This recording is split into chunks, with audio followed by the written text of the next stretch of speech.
আসসালামু আলাইকুম ওয়া রাহমাতুল্লাহি ওয়া বারাকাতুহু। অনলাইনে কোরআন শিক্ষা পর্ব 22 আপনাদের সবাইকে স্বাগতম। তো গত পর্বে আমরা আলোচনা করেছিলাম সূরা ফিল নিয়ে।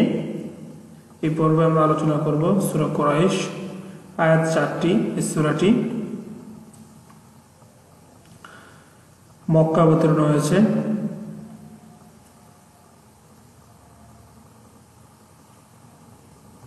তো চলুন শুরু করি। বিসমিল্লাহির রহমানির রহিম।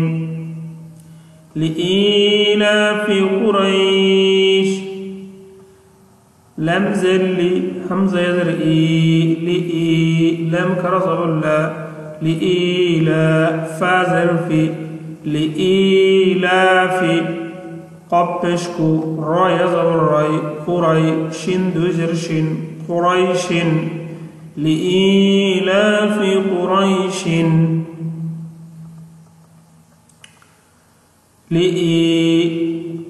زر পরে গজম আলাইয়া لإيلام خرجب لا لإيلاف زرفي لإيلاف قاب পেশকু র ইয়াজর রাই কুরাই শিন দুই জের শিন قريش র ইয়াজর রাই জবরের পরে যদি জজমালা ইয়া অথবা অ হয় সেক্ষেত্রে এটা হয় লিনের হরফ, এবং লিনের হরফের পরের হরফে যদি ওয়াকফ করা হয় সেই ক্ষেত্রে লিনের হরফকে এক আলিফ পরিমাণ টানতে হবে।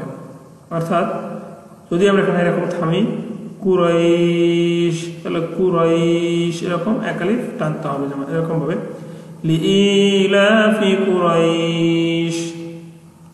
হামজা খারাজের ই, লাম খারাজাবুল লা, ফা জারফি ইলাফি, হা মিম জের হিম ইলাফিহিম। র হাজের রিহ, লাম খারাজাবুল লা, রিহলা, তা শিন জবর তাশ, রিহলাতাশ, শিন জের শি, তা আলিফ জবর তা, হামজা জের ই, শিতাই, অওসাত জবর অস, صاد يا زبر صي فازر في الصيف إيلافهم رحلة الشتاء والصيف। زبر আলিফের নিচে খারাজের জন্য এক আলিফ টান, ই লাম খারাজ আবুল্লাহ ইলা ফাজর ফি হামজের হিম ইলাফিহিম। র হাজের রিহ, লাম জাবুল্লা, তা শিন জবর তাশ, রিহলাতাশ, শিন জের শি, তা আলিফ জবর তা, হামজা জের ই। এখানে যে নিয়মটা আসছে নিয়মটার নাম হলো মদ্দে মুত্তাসিল। আমি আগেই বলেছিলাম যদি এগুলো মনে না থাকে তাহলে এরকম একটা চিহ্ন যেখানেই থাকবে সেখানে চার আলিফ টান। ইলাফিহিম রিহলাতাশ শিতাই ওয়াস-সাই জবর সাই অস-সাই ফা জারফি অস-সাইফি। এখানেও জবরের পরে রজমালা ইয়া অর্থাৎ লিনের হরফ, এরপরে যখন থামি তাহলে কি হবে অস-সাইফ। ইলাফিহিম রিহলাতাশ শিতাই ওয়াস-সাইফ। ফা লাম জবর ফাল, ইয়া আইন জবর ইয়া, ফালইয়া, বা পেশ বু, দাল পেশ দু, ফালইয়াবুদু।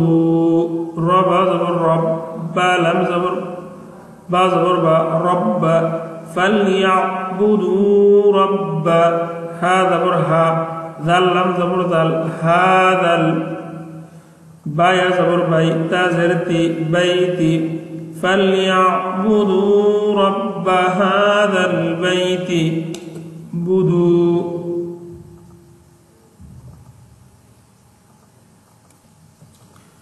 فليعبدوا رب هذا البيت। বুদু পেশের পরে জজমালা এক আলিফ টান, বুদু রব্বাহা খারা জবরের জন্য এক আলিফ টান হয়েছে। বাইতি এখানেও জবরের পরে জজমালা ইয়া, লিনের হরফ থামি তাহলে কি হবে বাইত এক আলিফ টান। فليعبدوا رب هذا البيت। حمزة لام زبر ال، لام زبر لا، الله ذا الذي যদিও এখানে হামজাটা নেই, তো যেহেতু শুরুতেই তাসদীদ দিয়ে শুরু, এজন্য আমরা এখানে একটা জবর ধরে নিয়েছি। যদি আমরা এখানে মিলিয়ে পড়তাম তাহলে বাইতিল্লাযী, যেহেতু এখানে আমরা থেমেছি এজন্য এখানে একটা অদৃশ্য জবর হামজার উপরে ধরে নিতে হবে। আল্লাযী, হামজা লাম জবর আল, লাম জবর লা, আল্লাহ দাল ইয়াদের দি, আল্লাযী, হামজা ত জবর আত, আইন জবর আ, মিম জবর মা, হা মিম পেশ হুম, আতআমাহুম, মিম নুন জের মিম, জিম পেশ জু, আইন দুই জের আইন, মিন জুইন, আল্লাযী, দাল ইয়াদের দি মাদের হরফ, এবং পরে হামজা এসেছে অর্থাৎ হরকতে হামজা, এজন্য তেলেফ টান, অর্থাৎ এরকম বাঁকা একটা যদি চিহ্ন আসে সেক্ষেত্রে তেলেফ টান দিতে হবে। তো আল্লাযী আতআমাহুম, মিমে সাকিনের পরে মিম আসলেও গুণনা করতে হবে। তাজবিদ অংশে বিস্তারিত আলোচনা করেছি। আল্লাযী আতআমাহুম মিন জুইন,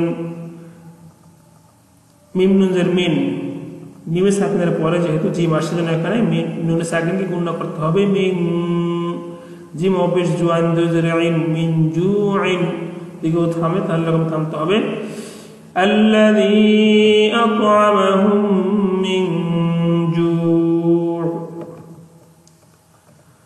ওয়াও জবর ওয়া, হামজা খারা জবর আ, ওয়া আ, মিম জবর মা, নুন জবর না, ওয়া আমানা, হা মিম পেশ হুম, মিম নুন মিম নুন জের মিন, ওয়া আমানাহুম মিন ওয়া আমানাহুম মিন, খয়া জবর খাও, ফা দুই জের ফিন, খাউফিন, ওয়া আমানাহুম, এখানে যেমন মিস আগে পরে মিম আসছে, আতআমাহুম মিন, একইভাবে এখানেও ওয়া আমানাহুম মিন, এখানে নুন সাকিনের পরে গুণনা হয়নি কারণ পরের হরফ খ, অর্থাৎ 6টি হরফ যদি নুন সাকিনের পরে আসে, হামজা, হা, আইন, হা, গইন, খ, এই 6টি হরফ যদি নুন সাকিনের পরে আসে গুণনা হবে না। আর রলাম, এই 8টি ছাড়া নুন সাকিনের পরে যে হরফটি আসুক না কারণ নুন সাকিনটি গুণনা করে পড়তে হবে। ওয়া আমানাহুম মিন খাউফিন, এখানে জবরের পরে যজমাল ওয়া, এটাও লিনের হরফ, লিনের হরফের পরে যদি ওয়াকফ করা হয় সেক্ষেত্রেও টান হবে, এক আলিফ পরিমাণ টান হবে। তো এরকম হবে ওয়া আমানাহুম মিন খাউফ, এক আলিফ টান। তার একবার পড়ি, লিইলাফি কুরাইশ ইলাফিহিম রিহলাতাশ শিতাই ওয়াস-সাইফ فليعبدوا رب هذا البيت الذي أطعمهم من جوع وآمنهم من خوف। তো আজকে আলোচনা পর্যন্তই।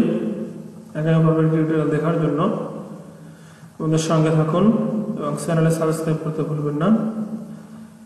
আসসালামু আলাইকুম ওয়া রাহমাতুল্লাহি